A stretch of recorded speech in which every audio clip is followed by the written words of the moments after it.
Welcome, everybody, to the Baseball Blueprint Podcast, your home for all things player development, where we highlight some of the best instructors in the game.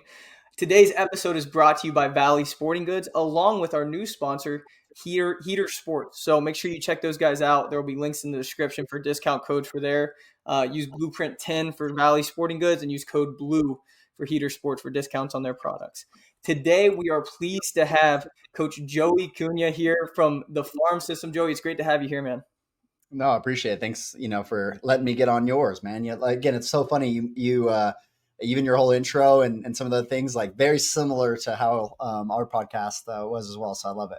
Yeah, man. Yeah, man. This is going to be fun. So, for the people who are returning listeners and for those guys who are new, we're going to talk a little bit about Joey's journey, maybe some hitting stuff. I know a lot of what they're doing over there is on the forefront of things from the hitting side of things and other aspects too. But this is going to be a really good episode. And so, for me, Joey, let's dive right into your background here. Give us a little Yeah. bit about your journey as a player and then leading up to now, your journey as a coach.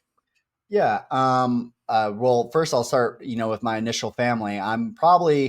I was the smallest one of my family. I wasn't the most athletic, and all of those things. So even in the family, I had a go from the get go. So my oldest brother was probably the most athletic in our family. My second oldest brother had the size.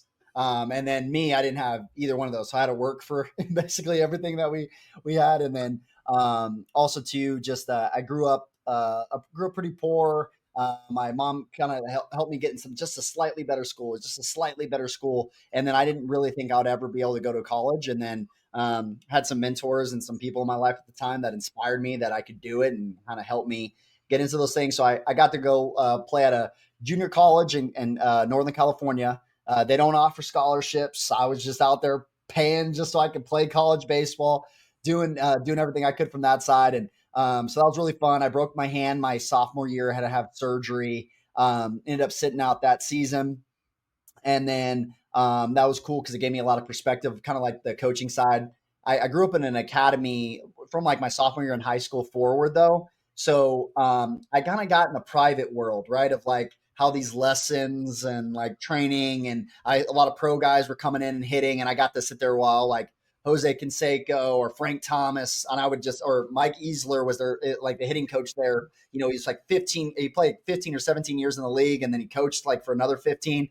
And he had Matt Kemp in Double-A. He had, he got to coach. He was like Mo Vaughn's like main guy in Boston. So I just got to like sit there while all these guys would come in and out, and I just listened to everything that was being said. And I got to hit with some of these guys. Canseco used to hit with me sometimes and teach me a bunch of stuff. So I still do drills that he taught me all the way back then. And so I had a fun experience there from going to junior college. Ended up earning. Someone gave me an opportunity to play at a mid-major Division One. I played in a HBCU out there at University of Arkansas at Pine Bluff. It was awesome. Coach James was there at the time. It was an amazing opportunity. We had the NCAA came in and hit us for some stuff with our football team for food plans. So they banned us from playoffs. We were back-to-back conference champs. They cut all of our scholarships, and so the next year we all ended up transferring. But it was cool. And then I finished up my last year. I was trying to get my 2 years of eligibility back. So I went to the NAIA, finished up at Sterling College with Adrian Dinkle. He's the SEU's coach there for a while afterwards. But I got him when he was at Sterling. We finished fifth in the country. Got to experience that. I got to actually come as like a player coach to the World Series. They started cutting back guys. I thought when I first got to the NAIA, right, I'm like, oh, I'm a D1 kickback. I'm going to be the man on this team, right?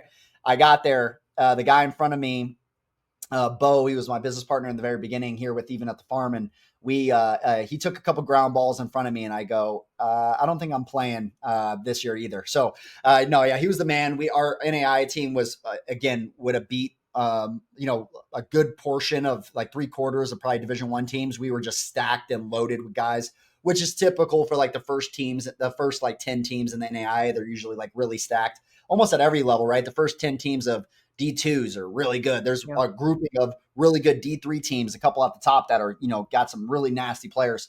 And so, I was just fortunate in that way, and got the player coach again there towards the end of the year. And then I got offered, I was interning with Planet Fitness at the time for my sports management degree.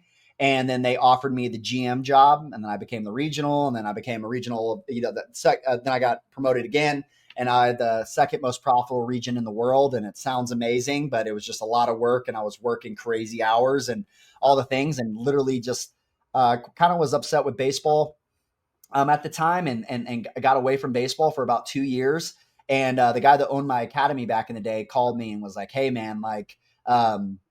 I'm starting a high school baseball team. Like, would you want to come and coach with me? And I'm like, dude, I'm about to be a director here. Like, high school baseball coaches make nothing. Assistant high school baseball coaches absolutely make nothing. Yeah. So, again, like, I'm good. Right. And then a year later, I'm calling him back. God stirred some things in my heart, made some big changes in what I felt like my purpose was for me to be here, and called him back. And I was like, hey, that job you offered me a year ago, like, I want to take it. And packed up everything, moved across the country with no money because I was blowing my cash like, crazy, just being a young kid out in Austin, Texas. And anyways, got into high school, coaching high school baseball. I think I paid more money to coach that year than I actually made. And then I got to, at the time I was out in Salt Lake, out in Utah, and the Salt Lake Bees are out there, the AAA team, right? Mm-hmm. So Donnie Ecker, who is now with the Rangers, he's one of the most renowned hitting coaches in the game right now. Yeah. He's the hitting coach there at the time. And so I got connected through him through social media. He let me come and shadow, and I got stories on stories of the time I got to spend with him, and I started writing reports on players, and that's when I kind of, somewhat was more like, hey, can you just tell me what I'm missing? Like, what do I see? And that was a fun time. And then got a couple job offers that year, and then I ended up landing at 108 Performance out in SoCal, and I was the hitting director of business development out there for them for about almost 2 years. Eugene was awesome, major impact on how I viewed the swing, connected some dots, big there as well. Bobby Tewksbury as well with Pelotero and their group. Bobby, long before Pelotero, Bobby really influenced me with a lot of the things that he was doing in the space with Donaldson and all those things back then. And he really helped me while I was in college, and really took care of me and from afar. I didn't know him personally until I got into the space. And so anyways, from there, during COVID, I was going to get hired. I was going to get hired with a pro organization. I was moving out to Chicago, and I was going to take over as a hitting coordinator out there at like a year after. And in any case, me and Justin Stone got really close over there with the Cubs, and so they went to hire us, and then COVID hit right as I was going to leave. It was like 4 months preparing 108 for me to leave. Right the month I'm leaving, I'm moving across the country. COVID hits. I'm like, man, I haven't been home. I haven't lived at home in over 10 years from school and work and all those other things. Moved back to Vegas, spent some time with my family. I thought I was going to be here for like 2 weeks, and then I'm going out to Chicago. My life's going to be different. And, 2 weeks turned into 6 months. I ended up getting a place here. Had a guy write me on Twitter, and he had a couple followers, no picture, like 5 followers, no picture, asked me if I would train his son online on a Zoom. And I'm like, yeah, sure. He was hitting in a barn, and I'm like, oh, what do you do? And he's like, oh, I'm a 6th generation farmer, yada, yada, yada. And anyways, that guy ended up becoming my business partner, wanted to get on board, crazy how God works, all the things, turned my whole life around. Anyways, we opened up the facility, and the rest is history. Sorry for the long background, No, but I that's wanted incredible. kind Wow, of a walk. dude. It was the thing. That is insane. Okay, Yeah. okay, so just trying to connect dots here. What a journey that was. I mean, lots of twists and turns. Were there any moments there where you're able to look back and say, "Hey, this experience outside of baseball helped me in Yeah. this space and in this way"? Yeah. I mean, so many to point to. I mean, my biggest one though is like what I call more of my testimony there is, man, when I was living out in Austin, Texas, like I'm telling you, I didn't even watch baseball for 2 years. Not a highlight, nothing. I wanted nothing to do with it. I was really resentful because my last couple of years I didn't get to play a lot of things. Like, I kept getting ready, and then I stopped playing too. My shoulder was torn in 3 places. My labrum was torn. Rotator cuff was torn. They evaluated me the year prior. They didn't see anything. And then a year later, it's still hurting. I rehabbed for a whole year. And yeah, I was just just had a lot of resentment build up towards the game itself. And, it was triggering for me. So I really got away from it for a minute. And God really restored, that passion for me. And again, I went to church. They were in between services, and they were just talking about how God has given us individual gifts and how we could all serve one another with these gifts. And so I go home and I'm like, yo, big man, what'd you give me, man? Like, I want to know what you gave me. So I'm scrolling through Facebook, and I come across a video of Lou Holtz talking about coaching and how God blessed him to be a coach, and Yeah. his patience and his leadership and all these other characteristics. And I'm like, man, like, I've been coaching club ball teams and doing lessons and things since I was 15 years old. I even like being a manager and leading this group here as well. I had over 100 plus employees that were working for me. I loved big teams. I loved, doing all that. I was team captain on almost every team that I played on in my life. Not always starting as team captain though. Most of the time I started as, just got on the team, and then slowly over time, it started going that way. And at any point, it was just a really natural thing that I felt like God really blessed me with in that way. And in any case, it led me back to coaching, and man, I had no money put away. I had nothing. I was blowing through everything. I didn't even have the money to move across the country. Like, they had to get help, and people stepped up and helped me to even go in high school baseball coach. My mom's crying on the phone. What are you doing? You're ruining your whole life. You're going to put all this up for going to be a high school baseball coach. You're working in corporate America. First one of my family to go to college. First one of my family to have a white collar job. And here I am going back to baseball to be a high school baseball coach. So, and then as soon as I got there, man, as soon as I got out to Utah, man, I got offered a job that doubled my old salary. It was almost like, are you sure you want this path, right? Or do you want this money instead? And that was like a big hold on me was, again, all these things. I grew up very poor. So I had this checklist of, I wanted to have these positions. I wanted to have all this stuff. And once I achieved a lot of those things, I realized that it wasn't it. And, there's a lot more to life than a lot of that stuff. And I had a lot of good mentors and coaches along the way that really helped. And yeah, they used a light bulb moment for me and got me back into the sport. And I remember just hitting ground balls to the kids on the field going like, I'm going to do this for the rest of my life. I'm going like, this is what I want to do. So anyways, still in coaching, doing all the things. I have a bunch of different passions. Business is one of them, but yeah, God's definitely my biggest influence pulling me back towards the game. That's incredible. Holy cow, man. What a testimony that is. Dude, okay, let's pivot here because that's a lot to take in, and listeners, that's an incredible story. Make sure you go check out Joey. If you want to find access to his social media, you can find that through the Baseball Blue Book app. It's free. If you're a player, coach, trainer looking to get involved, you'll be able to create a profile there. We'll add information for contact, for videos, for highlight reels, stuff like that. You'll be able to check that out. And again, it's super free, so make sure we go through that to find Joey's information and learn more about this guy because he's incredible. So, Joey, pivoting off that, can you give us a little bit of background into the farm system, what your current role there is, and just a little bit, again, from my end, right? We talked about the selfishness of this podcast a lot about trying to learn. And I think that fits the audience well. But I noticed a lot of the videos you guys put out are training explosiveness paired with stability. And you add a lot of water bag stuff, and you guys get really creative with some of the stuff you do. Can you walk us through some of that? Yeah. Well, currently, your first question about my current role and kind of with the farm, originally it started with just me and that guy that beat me out at third base, right? We were just like, it was just like, man, he just told me after we got done playing, he was like, man, I think we should start a podcast when I was out in Utah. I think a lot of people would listen.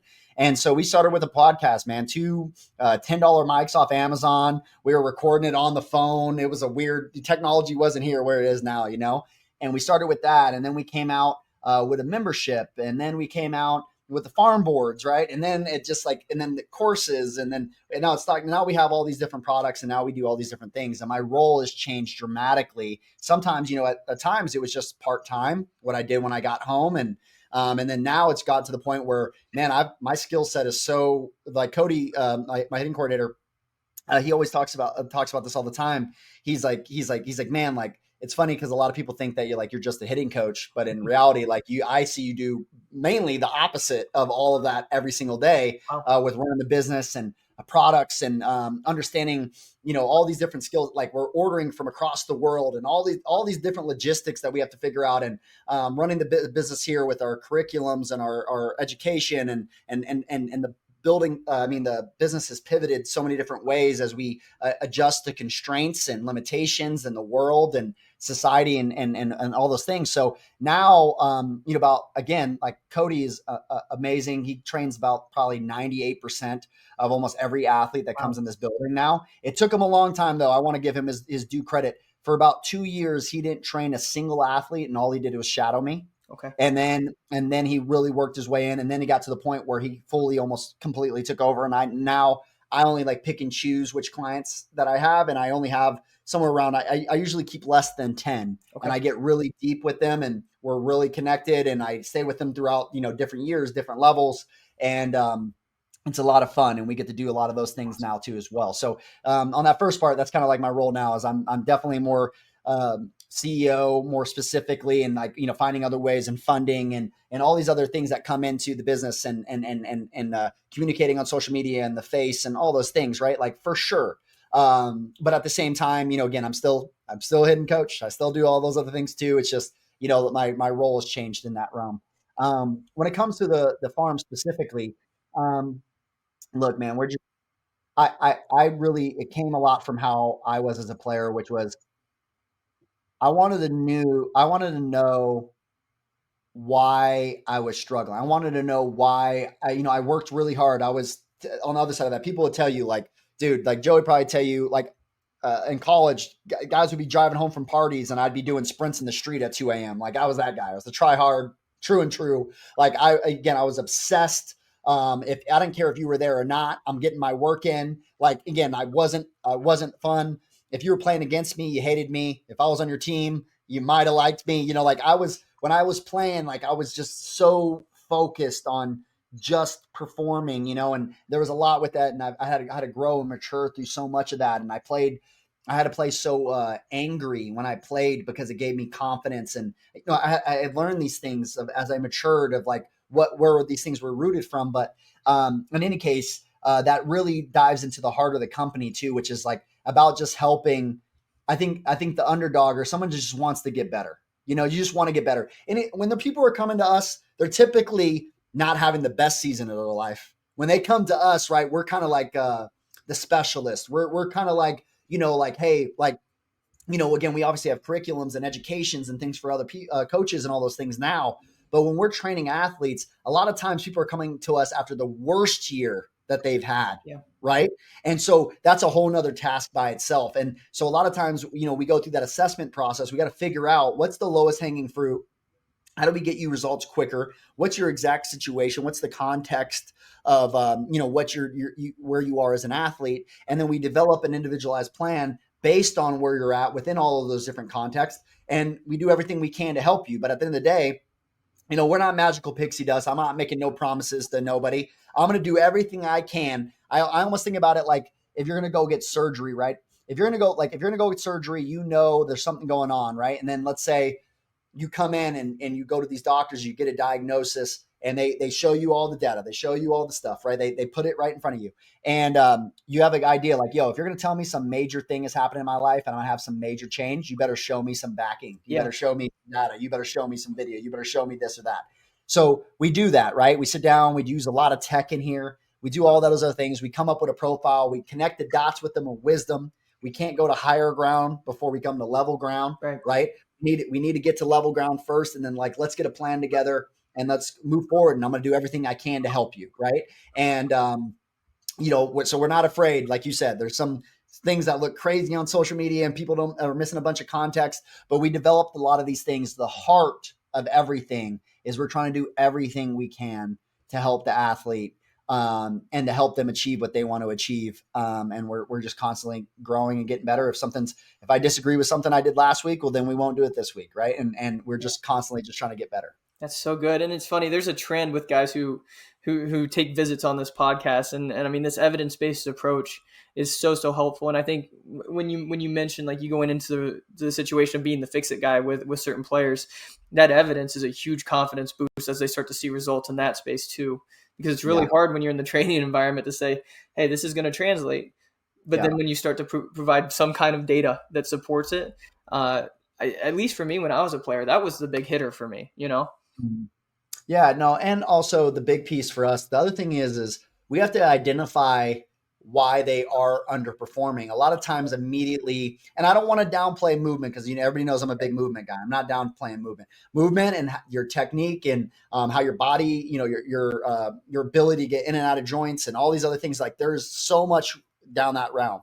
But also too, a lot of times we're not just doing that in isolation, right? I'm getting to know the athlete that's right in front of me. I'm listening to how they're talking to themselves in between when they fail, Yeah. when they struggle. I'm picking up on their tendencies. I'm trying to get a better idea of what might be holding back their performance, because sometimes that lowest hanging fruit, and it was for me, was, man, I trained like crazy and I was a pretty decent player. Especially one of my coaches told me this in junior college. He goes, dude, if we just looked at your batting practice, you probably have one of the best batting practices in the whole country. Like, I mean, even when I played for Sterling, I mean, I remember one round they were laughing at me. One round we did like a round of 9. We did or something like that, and I hit like 7 or out of 7 pitches I hit like 5 home runs or something crazy like that.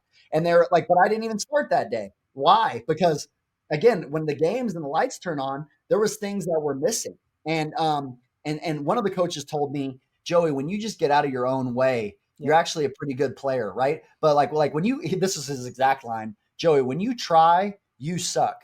When you don't try, you're a pretty good player. And so there was a lot of me getting in my own way, right? And so for with athletes, there's a lot of that too as well, is that anybody can attest that's trained with us, or specifically too has been with us for a period of time, is, we're not, yes, you see a lot of the movement stuff and you see a lot of the training on social media, but there's so much about them as a person. There's so many text messages, there's so many phone calls, there's so many of those things of like doing life together, where again, like I'm not, it's not just about, hey, just do this one movement and all of a sudden here's this magical dust and all of a sudden you're going to go hit 500. Like, not how it works.